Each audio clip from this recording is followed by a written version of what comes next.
In my latest article, I talk about some essential Excel formulas and functions that you need to make the most out of your spreadsheets. So I want this video just to give you a quick demo of each of them, just so you can see how simple they are, and just probably show you a few little tricks as well along the way. So I'm going to share this screen so you can see a lovely spreadsheet I've prepared for you. So in here, where the cells are yellow, let me get rid of that. Okay, so where the cells are yellow, I've basically put in some, I'm going to put formulas in there. So the data we've got here is a list of book sales. We've got the date, we've got the publisher, the book title, all kinds of information about the book, how many units been sold, what the sales value were. So I'm going to start with these three formulas because they're the easiest, to be fair.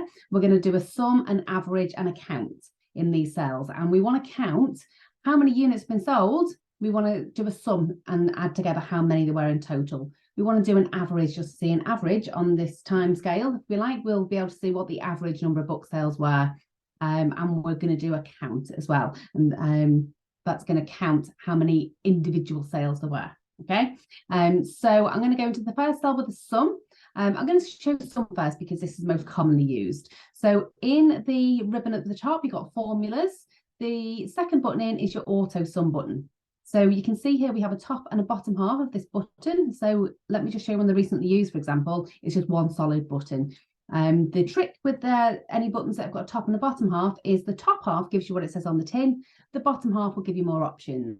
So in this instance, we actually want the sum, which is what this button is. So if we click the top half, we will get the sum formula. So if I click the top half, automatically in that cell, it populates the syntax, which is the equals sum of the brackets. We now need to tell it what the cell reference is that we want it to sum the contents of. So we literally, while the cursor's flashing, we literally select the first cell in the range, and then we hold down the left mouse and drag all the way down to the bottom, to the very last row. There we go, that's it, row 19.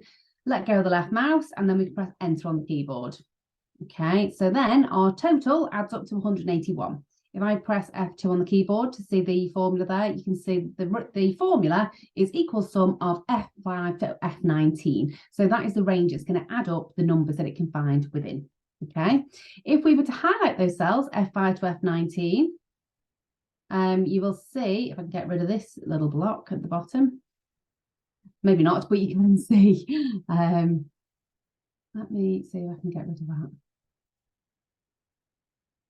There we go. Oh, so you can just see it peeping around the corner there. So it's a sum is 181. So that gives us the total of what we've highlighted there. Okay. You'll probably see that better on your own screen. So that's our sum formula. And literally, if I change that number there to 15, it automatically changes to 186. If I change that to 100, it automatically changes to 271. If I change that back to 10, it goes back to 181. Okay, so once we've got the formula in, we can amend these numbers as much as we need to. We could also change that formula and make the range add up to row 100, 200, 500, 1,000. So that as we add data down to the bottom, it will continually increase. The new rows we add in will all automatically be included within that formula. Okay, so that's just a fab top tip. Okay, so that's our sum.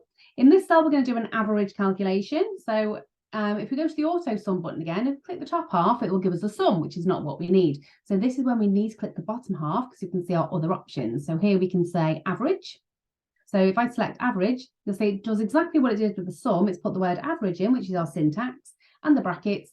And again, we just need to tell it what the range is. So if I highlight all of these, and that's our range, F5 to 19, you can either press enter on your keyboard, or you can click with your mouse with this little tick here at the very top. So if I click that, it takes us back to the formula and shows the average is 12. Okay. So what that's done is it's basically said it's 181 divided by, I think there's 15 actual sales there.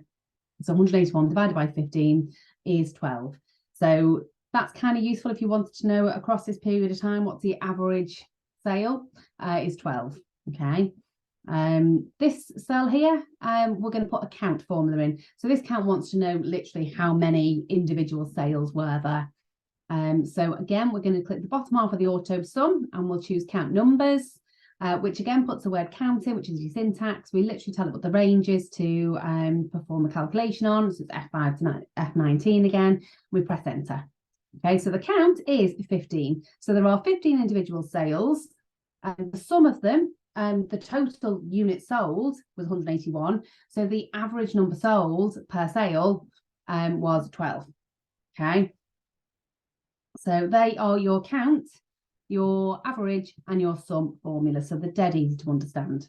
Okay. Now, if we wanted to know what the sum and the average were for the sales value as well, what we could do is we could just copy these formulas here and paste them into these cells. Okay, so what you'll notice is the sum here, for example, is the sum of F5 to 19, which is this column. As we've copied this formula across to column H, Excel has automatically updated the column letter to make it column H. So it's updated the column by 2 columns because that's how far it's moved over. So this formula is literally adding up the value of column H, and this is calculating the average of column H as well.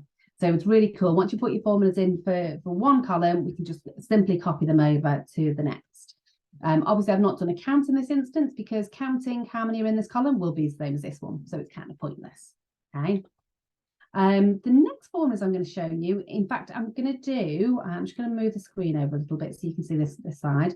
What I've done here is I've put a pick list in this green cell and I can select from all the different genres. So I could say, show me fiction. Okay. What I could then do is I could, in this column, put in a formula to tell me, are these the selected genre? Okay, so if we selected fiction, we could literally put a formula in this column, which is going to return yes or no if the genre on each row matches the selection here. Okay, so we're going to do an if formula. So I'm literally going to select the very first cell. I'm going to go to the insert function button on the formulas ribbon. So insert function, I can type a brief description here of what I'm looking for. So I can look for the if and click go, and it returns there's the formula if. And this is going to check whether a condition is met and return one value if it's true and another if it's false. Brilliant, okay? So it wants to do the logical test. This is any value or expression that can be evaluated to true or false. So essentially, this is like what's the criteria that you need to meet. So here, I want to ask it, is that cell there, so the value in E5, is that equal to this cell here, which is L1? Now, obviously, neither of these cell references have dollar symbols around, so they will both automatically update when I copy the formula down, which is great for E5, but not for L1, because I want that always to be fixed at that cell there. So I'm going to just press F4 to put some dollars around that cell reference, so it fixes it to L1. Fab. So that's going to be my criteria. So is fantasy equal to fiction? This box, we put in the value of it if it is true. So is that going to be true? In this instance, it's not. But if it was true, I want it to return the word yes. But if it's not true, I want it to return the word no. Okay, now notice that as I clicked out of this true box, it included speech marks around the word yes, because within any formulas, any text has to contain speech marks. You'll also notice that in between these 3 boxes, Excel has automatically included a little comma. Okay, so the wizard, this is what we're using here, this is the wizard. The wizard takes care of all the speech marks and all the commas and all the brackets and all the difficult bits, really. So if you are learning formulas for brand new, I would always recommend using the wizard. Or if you're a bit rusty on them, again, it just helps you, gives you a bit more guidance as to what to put in, and you don't get tripped up by those tricky bits. Okay, so if I click OK, so the answer to this one is no. So is fantasy equals fiction? No, it's not. I can copy that formula now all the way down that column. So I'm literally just going to do paste formulas. And this one is saying yes, because that is fiction. And that one is saying yes, because that's fiction. And that one is as well. And all the others are saying no. So that's really cool. Okay. So that's the if formula. We literally there, we've asked it one question and there's 2 possible outcomes. Now, the next formulas I'm going to show you are going to be these ones, because we're going to do some sum ifs. So we're going to merge these formulas with an if. Okay. And we want to still calculate the units sold and the sales value, but we want to do it only for the selected type, okay? So first of all, let's start with units sold, and we're going to get the sum of, so we want to know how many fiction have been sold. So we know in total there's 181 been sold, but we want to know just for fiction. So the formula we're going to use is a sum if. So I'm going to select that cell there. I'm going to go into the formulas ribbon and select insert function. Just type in sum if and click go. And then it returns the formula for you. It tells you at the bottom it's going to add the cells specified by a given condition or criteria. Fab.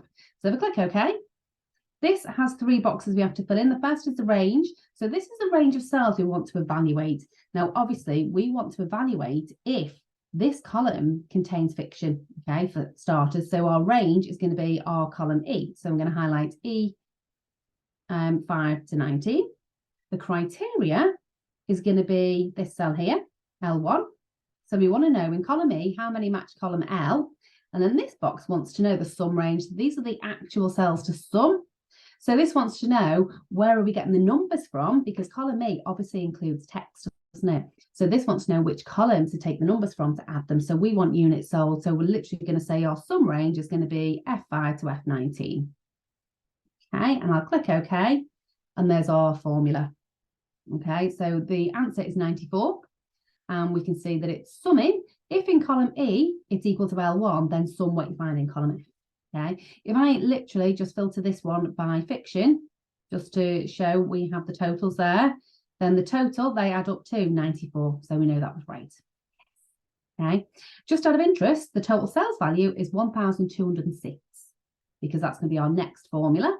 So we're going to put this formula in the sales value column. Okay, so we're going to go into there again. I mean, what we could do is copy this, but if we copy that formula, because we don't have any dollar symbols, the formula is literally going to update the column letters, which won't be right. So we're easier in this instance to go back into insert function, into SUMIF, and now we can say we want you to check column E again. We want you to check if it's the same as L1, and we want you to sum column H. That's the only difference in this instance, is we've told it a different range, and the value is 1206, which we just double checked. So if we look at this formula, it's looking in column E, matching L1, and summing the values from column F. And this one, it's doing exactly the same thing, looking in column E, match L1, and it's summing the values in H. Okay, so that these formulas are giving us a total number of units sold and a total sales value for this type. Okay, we can do exactly the same for an average if. So if I go back into insert function, average if, and click go, there it is. The same three boxes, so we literally get it to check down column E if it's matching L1, and we get it to add up F5 to F19. Okay, so that's the total units sold. That's the average of units sold that are fiction. Okay, so the average overall was 12, but the average for fiction was actually 24. So the average was higher for fiction than it was overall. Okay, again, we can. I'm actually just going to copy all of that text from there, and I'm going to paste it in there. And I'm literally just going to overwrite those F's with H's. Now, notice I've keyed those in lowercase. As soon as I press enter, Excel will automatically put them in as capitals, because it just does. Okay, so don't lose sleep over typing them into your formulas as capitals. So the average sales value was 302 versus 171 in total. Okay, and then the last one we'll look at here is the count if. So we want to count how many there were. So there were 15 individual sales for fiction. In total, we want to know how many individual ones there were for fiction. We've already seen, we looked down these yeses. So 1, 2, in fact, we can just filter on the yes, can't we, I guess? So we can see there's 4. Okay, so that is the answer of our count if, but we can do that with a formula. But the reason I want to show you this one is because this formula is ever so slightly different to the average if and the sum if. Okay, so count if, there it is. There's only 2 boxes. This wants to know what the range is to evaluate. Well, it's going to look down column E and tell us if it's matching L1. Now, because the formula is doing a count, it can just count how many there are in column E, so it doesn't need another column to count from, because it will do that from the initial evaluation column. Okay, so that's why that one looks slightly different. And there's our perfect answer of 4. So that looks slightly different because there's only 2 separate arguments in there, whereas the average if and the sum if have 3 arguments. Okay.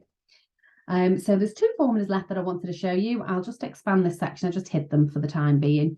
I want to show you a VLOOKUP formula, and I want to show you a concatenate formula. So I'm going to use the VLOOKUP to figure out which country, and it's based on the publisher. So I've got another sheet here called book data. And I've got a list of all the publishers, and I've got a list of the publisher code, the country, and how big the audience is. So this is a separate little set of data for each of the publishers. But if I wanted to bring some of this data in, I don't want to have to manually go, well, Bloomsbury was the UK, and pull those in. Okay, so what we can do is we can use a VLOOKUP formula, so we can match the publisher with our list here and get it to tell us what's in this column. Okay, so this data will get pulled in automatically with a VLOOKUP formula. So the V in VLOOKUP, by the way, stands for vertical. So this data, as you can see, is going down the page vertically. 9 times out of 10, this is just the way you'd lay your data out. It's just normal. I'd say 9.9 times out of 10 probably. It's very, very normal. So VLOOKUP is the most commonly used. So in this first cell, I'm going to go to insert function. And I'm going to type in VLOOKUP and click go. Okay, so the VLOOKUP. So I look for a value in the leftmost column, the first column of a table, and then return a value in the same row from the column we specify. Okay, so if I click OK, it wants 4 boxes filling in. So the first one is the lookup value. So this is basically the value that it's looking for. So I want it to look for cell B5. Okay, where do I want it to look? Is the table array. So the table array basically says where am I looking. So from here, when I've selected this cell, I can navigate straight to the book data sheet. Let me move this out of the way, and I can just highlight the range. So I've literally highlighted there, book data sheet, B3 to E17. I am going to have to include dollars there. So when I copy this formula down, that range won't update. That's perfect. The column index number, it wants to know, okay, when I found a match, which column do you want the answer from? So if I just go back to the book data sheet, so it's going to find a match here. It's going to be column 1. So this will be column 2, and this will be column 3. So actually, I want an answer from column 3. So let me just take all of that back out, and I can literally type in the number 3. So it's column 3. And in my range lookup, I'm going to put false, because false is going to find me an exact match. Okay, we could have used true, and that will find the nearest match, which in this instance will be crazy. So we're not going to do that here. So if I click OK, you can see it's returning the answer of UK. If I just press F2, so you can see that formula a bit better. So it's looking at the value in B5. It's going to go to the book data sheet from cell B3 to E17 to find the value in B5. When it finds it, it will give us the result that it finds in column 3 when it finds an exact match. So ultimately, that is gone in here, and it said, right, I'm looking in this range here. Where is Bloomsbury Publishing? Oh, here it is. It's on row 3, and we've told it to give us an answer from column number 3. So column 1, 2, 3. So that's why it's returning UK. Okay, so a VLOOKUP is amazing. Super, super, super formula. Again, I can copy that down because I've included the dollars. So I can literally highlight all these cells, right click, copy formulas, and that it's now working for all of those rows. Okay, so VLOOKUP is amazing if you've got data on different sheets and you don't want to bring it all in. You can just bring in one piece of data. There's a few drawbacks of VLOOKUP as well. There's a brand new formula as well called an XLOOKUP, which negates some of the issues you get in a VLOOKUP. But that in a nutshell is your VLOOKUP formula. Right, the very last formula I'm going to show you is to merge the book and the author. So if I wanted that column to include J.K. Rowling - Harry Potter, there's a fantastic formula we can use. Okay, so I'm going to go to insert function. The formula is a concat, or concatenate as it's also known. So if I just choose concat for now and click go, there it is. There's concat, concatenate. They're very, very similar. So concat, if I click OK, it wants us to fill in these boxes, but it also tells us at the bottom we can have up to 254 individual boxes, so we can merge lots of things together. So here I want it to include, I want the author name to come first. In this text to box, I want it to put a space and then a dash and then another space. Now, bear in mind what I said earlier about the text needing speech marks, so do characters like this. So when I click into the text 3 box, you'll see that Excel has automatically put in the speech marks. Okay, so it's one less thing you have to worry about. The text 3 box is going to be in book title. And then I could put book text 4 and up to 254 other ranges, but I'm actually happy with that so far. So if I click OK, there we go. There's our results, J.K. Rowling - Harry Potter. Okay. I could copy and paste that all the way down. And again, just copy the formulas. Okay, so that's now worked for every single one, okay, which is quite cool. If these names or authors or the book titles change, so too will these formulas. Okay, so it'll automatically update. So that's the concat formula. That can be quite difficult, I think, to sort of look back on. It also, if people don't know what a concat is, they're going to be very bamboozled by that, which is a good thing if you're trying to impress them. But just show you one last thing. If I delete that formula, what we could have done instead of using concat is started the formula with equals. We could have selected the author. We could have then used the ampersand. So I use the ampersand above the 7 on the keyboard. This is what character we'd use to string text together. Okay, I can then enter my own speech marks and the space and the dash and the space and closing speech marks, and then use another ampersand and then select cell C5. So the formula there, D5 and space dash space and the value in C5 gives me exactly the same answer that we got before. Okay, however, that sometimes is slightly easier on the brain to digest than this might be. Okay, so they give you exactly the same functionality, it's just whichever you prefer. Okay, so I hope that's a good insight for you into all of those formulas and you find them useful.